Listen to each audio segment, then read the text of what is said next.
prochain gouvernement, c'est un vaste chantier législatif, institutionnel, administratif, et nous pouvons dire, les Mauriciens, garde confiance dans l'alliance de l'opposition. Et bien sûr, nous prenons note de la belle performance de l'alliance de l'opposition sur le terrain. Le meeting fait un grand succès. Au Parlement, moi, je pose 25 PNQ, c'est quand même beaucoup de travail, beaucoup de recherche.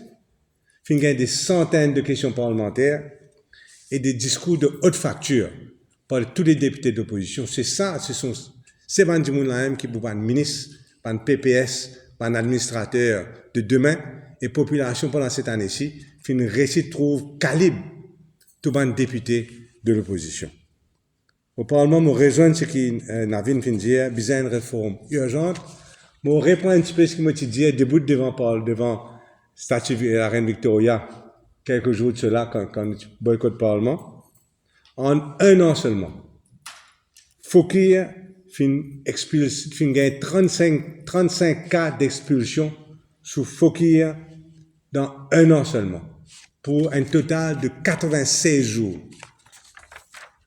En 7 ans, M. Prayag, en 7 ans, il fait 5 expulsions, c'est-à-dire même pas une expulsion par an. M. Pirou, en 2 ans, il fait 0 expulsion. On prend pour Maya Noumandi aussi. Maya Noumandi, il fait 5 ans, son moyenne c'était 5 expulsions.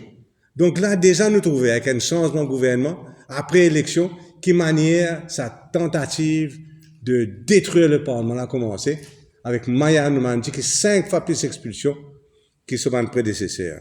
Mais bien sûr, Fokir, lui, il 35 fois plus d'expulsions que Prayag, parce qu'il a 35 expulsions dans une année, comparé à M. Prayag, 1 expulsion par an, et M. Pirou, 0. Mais ça, c'est un petit bout. Nous trouvons qu'une manière, il interrompt tout le temps dans PNQ. Essayez de faire un maximum pour ne pas capable de poser question.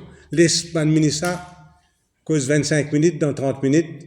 Cette réponse, c'est 25 minutes.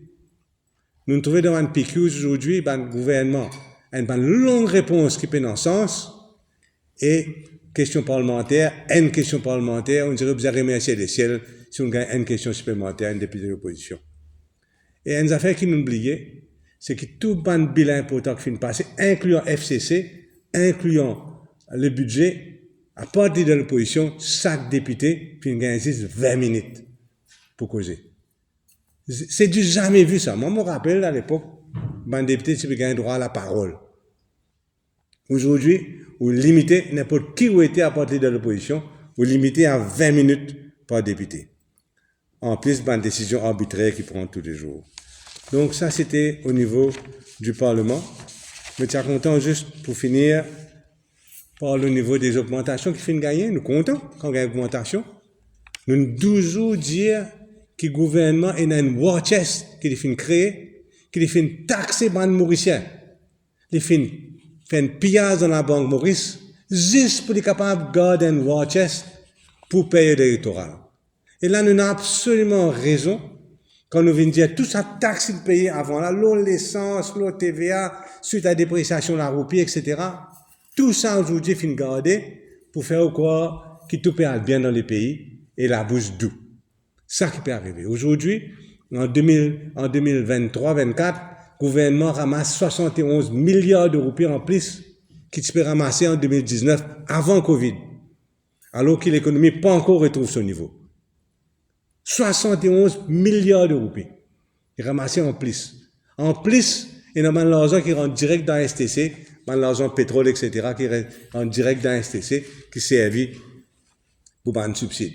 Donc, énormément d'argent que le gouvernement est dans sa disposition. En plus que ça, il reste environ 30 milliards de roupies dans un special funds qui, à cause d'un projet, pas de récit faire, et pas de dépenser. Il y a facilement 100 milliards de roupies de nous casse. Qui peut faire nous quoi aujourd'hui? Qui peut faire nous la bouche doux? Mais seulement nous tout connaissons que l'inflation pour énorme l'année prochaine. Nous tout réaliser que l'inflation pour craser l'année prochaine. Et c'est ça donc qui va nous bien réaliser, qui, on dirait, peine free lunch, qui malheureusement, ce qui peut donner aujourd'hui là, lui-même, et pour bien plus rapide pour les répondre ça en nous l'année prochaine. Donc nous, dans l'Alliance d'opposition, le pouvoir d'achat, parce qu'il y a un monde, ce pouvoir d'achat, c'est quoi?